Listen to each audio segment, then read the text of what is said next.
Hey everybody, I'm Taylor Littlejohn. I work here at Playcard Environmental Education Center, and today we're going to explain how to use a wonderful app called iNaturalist.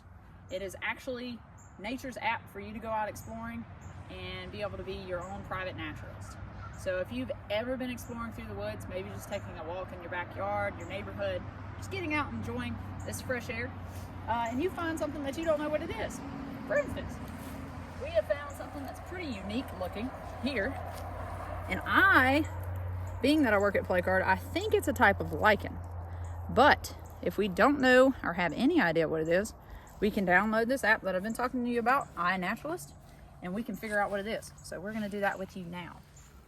So everybody's got a cellular phone, so now this is a way of integrating that technology into getting out to the great outdoors, and it's hands-on, so it's a lot of fun. It's a free app. If you go on to the Apple App Store, or with Google phones, it's the Play Store, Google Play Store. You can download the app. The icon, if I went to my Play Store, I'll show you in just a second. You can go to Play Store, of course, not now. Go to search, and then you're going to just type in iNaturalist.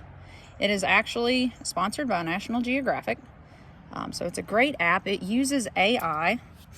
It's not going to be this first one, not picture this, but iNaturalist with the white background and a green bird. Very friendly. Of course, on mine it says open because I already have it installed. But you would have that installed, maybe take a minute or two. If you're connected to Wi-Fi, it shortens that download time down quite a bit. But once you're on the app, it's very simple to use. It's pretty user-friendly. And I'm pretty sure the first time you download it, it takes you through like an intro video, and you can access their resources online on YouTube as well. But if you go to the app, and I have a lot of observations. Of course, if you just downloaded the app, you may not have 216 different ones.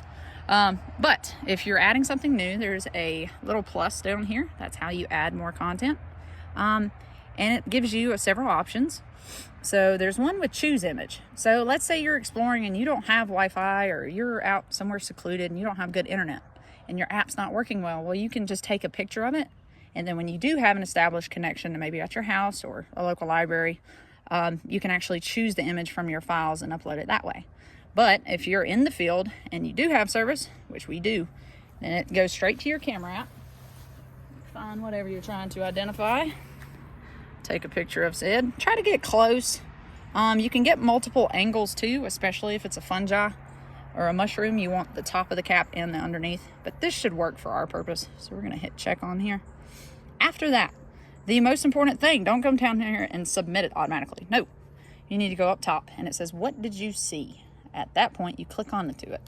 Then it gives you a list of suggestions based on your location for species that are local to your environment. So with this one, we have 4 choices. But what you're going to do is, normally it's the top one. However, sometimes you'll look through the photos and you're like, is that actually what we were looking at? Here it looks pretty similar. Let's see if we can find one that looks just like it.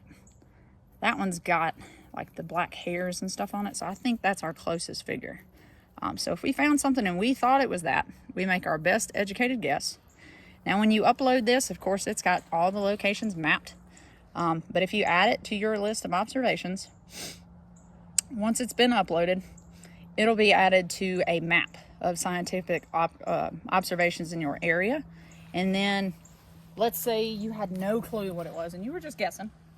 Then the local scientists in your area and other people that use iNaturalist can go in and be like, no, I actually know exactly what that is based on these characteristics.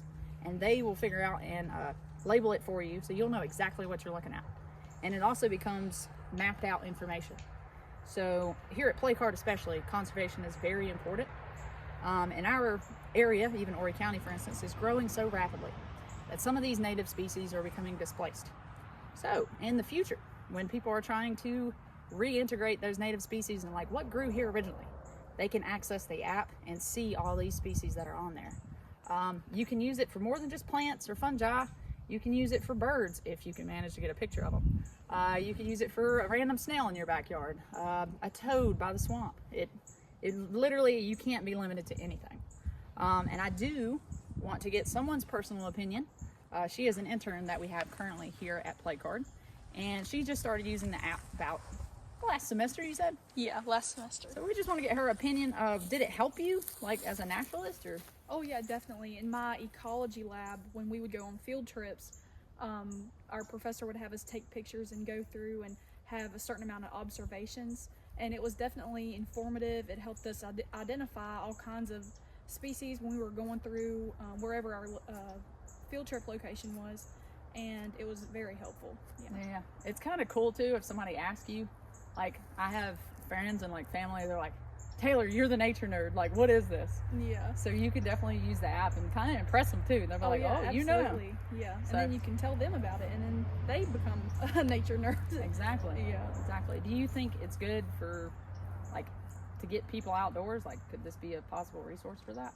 Absolutely, yeah. I think it's a great resource to figure out all types of, like you said, plants, animals, birds, if you can get a picture of them, and moss that's growing that you might not know what it is. Fish too. Yeah, Anything you catch. Yeah. So for an avid outdoorsman, or if you're just a, you know, what do they call those? A rookie professional, and you go out there, amateur professional. Yeah. If you want to seem like you know what you're doing, this is definitely the app to download. Like we said, it is free. You can find it on the store. It's called iNaturalist, a white background with a green bird. Download it, get outside, and as always, stay forever wild.